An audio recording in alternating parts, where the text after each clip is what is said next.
All right, everybody. Logan Alex CPA here. Today I want to update everyone on the discussion around DC's statehood and whether that actually has a chance of getting through sometime this year or potentially later on in the Biden administration. A bill that would introduce DC as the 51st state passed the House of Representatives on Thursday, April 22nd, with a final vote of 216 to 208. And other than 6 representatives who did not vote at all, this bill went through exactly on party lines. In other words, there wasn't even one Democrat who voted against it or one Republican who voted for it. Of course, that's going to be the obstacle for Democrats throughout these negotiations. Anytime you want to add a new state, that's going to affect the balance of power. And it will be hard for them to sell Republicans on the idea of willingly diluting their own power in the House and the Senate. Now, there isn't much bipartisanship on Capitol Hill right now. That much is obvious, and this dynamic is nothing new. In fact, Congress was dealing with the same conflict when they were working on adding Hawaii and Alaska, and in that situation, adding them at the same time was the only way to get support from both parties. Now, you might be wondering why Washington, D.C. isn't a state in the first place, right? It has a larger population than Wyoming or Vermont, and one of the principles of our government is supposedly that everybody gets representation, right? So D.C. itself is kind of a weird exception. In fact, on D.C. license plates at the bottom, it says, in taxation without representation.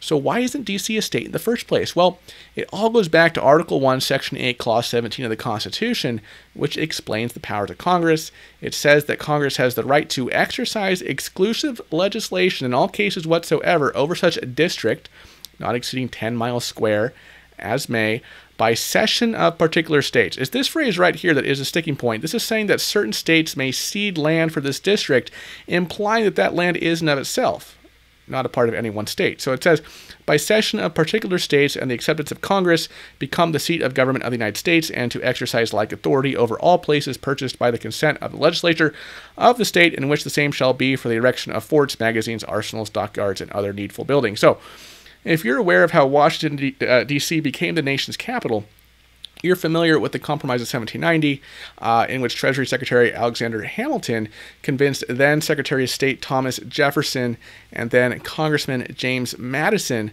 to permit the United States to take over state debts that racked up during the American Revolution in exchange for locating the permanent national capital somewhere in the South, in our case, along the Maryland-Virginia border.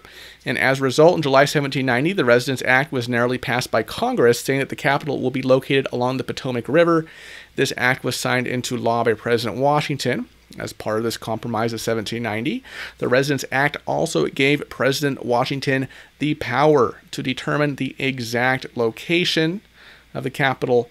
It also set a deadline of December 1800 for the new capital to be ready. So President Washington determined the exact location, of course, within the confines of the Residence Act. That location is, of course, now Washington, D.C. And on November 17th, 1800, Washington, D.C. became our nation's new capital, where it has been ever since. So true to the Constitution, remember, that cession of particular states phrase, right?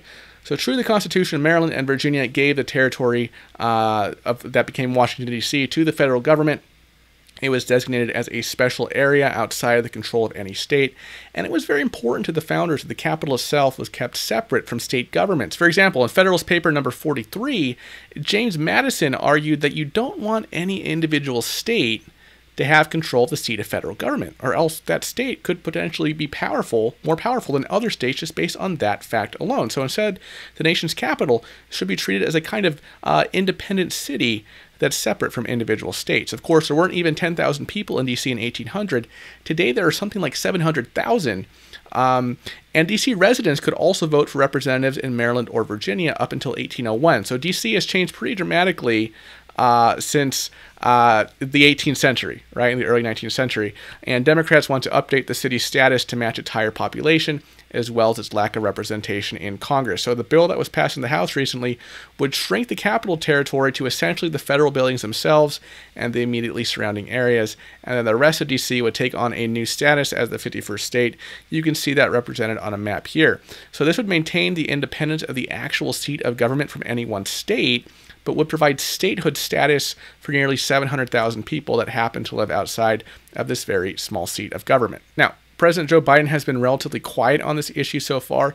He didn't make it much of an issue during the campaign, but the Office of Management and Budget released a statement on April 20th indicating the White House's support of House Bill 51. OMB said, the administration strongly supports H.R. 51, the Washington, D.C. Admission Act. For far too long, the more than 700,000 people of Washington, D.C. have been deprived of full representation in the U.S. Congress. The administration calls for the Congress to provide for a swift and orderly transition to statehood for the people of Washington, D.C. Press Secretary Jen Psaki had previously indicated that the White House would be in favor of this plan, but this was the first formal indication that the administration is going to throw its weight behind the legislation and potentially put some pressure on senators to fall in line.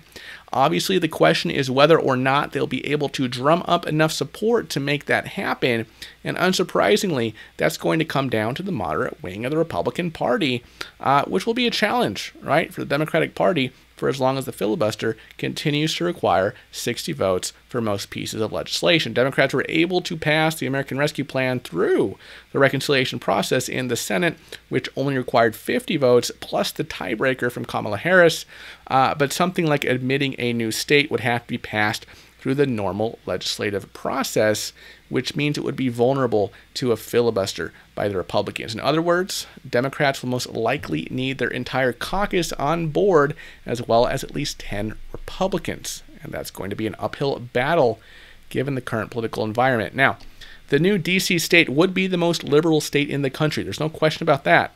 But aside from those issues of partisanship, the main arguments that Democrats are making has to do with representation. Everyone who lives in one of the 50 states has the ability to vote for 2 senators as well as a representative from their district. But if you live in Washington, D.C., then you don't have any representation in the federal legislature. D.C. does have a delegate in Congress. Her name is Eleanor Holmes Norton. But even though she is allowed to propose legislation, she doesn't actually get a vote as one of the 435 representatives do. This is something that many people who live in D.C. are concerned about. They had the opportunity to vote on statehood in a referendum during the 2016 election cycle, and more than 75% of the voters indicated that they would support joining the Union. Speaker of the House Nancy Pelosi spoke on this issue as the bill was making its way through the House. She said, "Our founders built our democracy on a simple promise that every American should have a voice in our government, from City Hall to the halls of Congress. Washingtonians pay taxes, fight in our wars, contribute to the economic life of our country. But for centuries, they have been denied their right to representation. Congress is taking a significant step to enfranchise the people of D.C. with power to participate fully in our democracy." On the other hand, Republicans have struggled to come up with any kind of coherent messaging here. They haven't really found a way to explain why this one city should be excluded from representation in the legislature. So instead of talking about that, they've mostly focused on the fact that statehood would increase Democratic power in Congress. Of course, that's true. As I said, D.C. would be a deep, deep, deep blue state. But at the same time, partisanship isn't a very convincing reason to prevent them from joining the Union.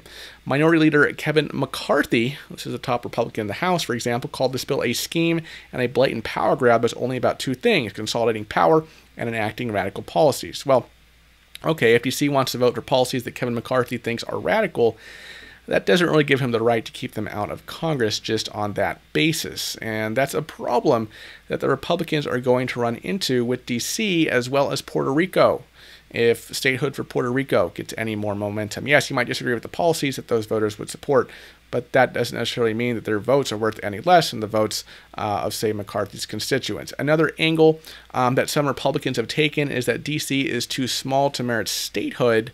For example, Republican Representative Nancy Mace said it wouldn't even qualify as a singular congressional district. But that's going to be a tough argument for them, given that D.C. actually has more people than, say, Wyoming, which has a Republican representative as well as 2 Republican senators. One alternative that's been floated by Mitt Romney, Republican senator from Utah, would involve folding D.C. into Maryland, so D.C. voters would be able to vote on the Maryland senators, and they would also be included in the calculations for congressional representation.